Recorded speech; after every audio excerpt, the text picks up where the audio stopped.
ડિંડલિયા થોર તરીકે ઓળખાતા ખરસાણી થોરનું વૈજ્ઞાનિક અને ઔષધીય મહત્વ અસાધારણ છે અને લોકોમાં તેની ક્ષીર અંગે કેટલીક ભયજનક માન્યતા હોવા છતાં આ થોર વિવિધ રોગો માટે એક કુદરતી ઉપચાર રૂપ છે. તો મગજ, કિડની, ચામડીના અનેક રોગોમાં તેનો ઉપયોગ થાય છે અને આ સાથે જ તે અતિ દુર્લભ હોવા છતાં યોગ્ય સાવચેતી સાથે તેનો ઉપયોગ કરવાની ડોક્ટરો પણ સલાહ આપે છે. ત્યારે ચાલો જાણીએ તેમના વિશે વિગતે.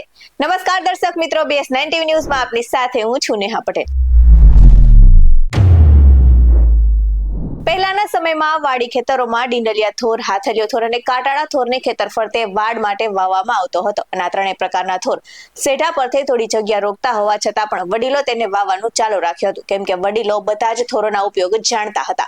તો ડિંડલિયા થોર તરીકે જાણીતા સરખાણી થોર વિશે લોકોમાં એવી માન્યતા છે કે થોરનું ક્ષીર આંખમાં પડે તો દ્રષ્ટિ ખરાબ થઈ જાય છે, પરંતુ થોરના અનેક ઔષધીય ગુણો પણ જોવા મળે છે અને તેની દવા પણ બનાવવામાં આવે છે. અને આ સાથે જ હવે તો મેડિકલ સાયન્સ પણ તેમને માનવા લાગ્યું છે.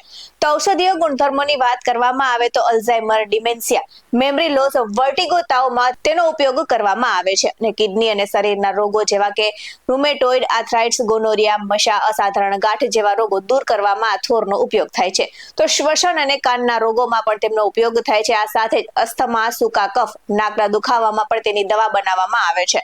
તો દાંતના દુખાવામાં દાંડલીને ગરમ કરી દાંતણ કરવાથી રાહત મળે છે. તો થોરને કુવાડિયાના બીજ અને ગૌમૂત્ર સાથે ગરમ કરી ચામડી પર લગાવવાથી સોરાશિસ નામનો રોગમાં દૂર થવામાં મદદ કરે છે. અને આ સાથે જ થોરનું ક્ષીર શરીર પર મસા કાઢવામાં પણ ઉપયોગી છે. તો શરીર પર અસાધારણ રીતે વધતી ગાંઠને ઓગાળવામાં મદદરૂપ થાય છે. અને આ સાથે જ થોરનો ઉપયોગ વાય, આંચકી જેવા રોગો માટે પણ થાય છે.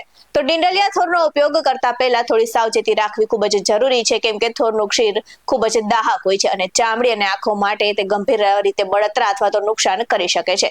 તો ડિંડલિયો થોર આજે લુપ્ત થવાના આરે છે, પરંતુ તેની ઔષધીય શક્તિ અને તેના અનેક રોગો મટાડવાના ગુણની સાથે તે ખૂબ જ અમૂલ્ય છે. અને યોગ્ય જાગૃતિ અને સંરક્ષણ સાથે આ થોર આપણા કુદરતી ઔષધીય ખજાનો બની શકે છે. આ સાથે જ જો કોઈ પણ તકલીફ કે બીમારી હોય તો ડોક્ટરની સલાહ લેવી જરૂરી છે, જેથી કોઈ પણ સમસ્યા ન આવે.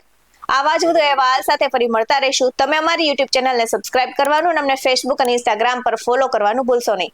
બાકી અવનવી અપડેટ્સ મેળવવા માટે આપ જોતા રહો BS9 TV ન્યૂઝ. અહીં આપવામાં આવેલી જાણકારી વિવિધ નિષ્ણાતોના જણાવ્યા પર આધારિત છે. BS9 TV ન્યૂઝ આવી કોઈ પુષ્ટિ નથી કરતું. નમસ્કાર.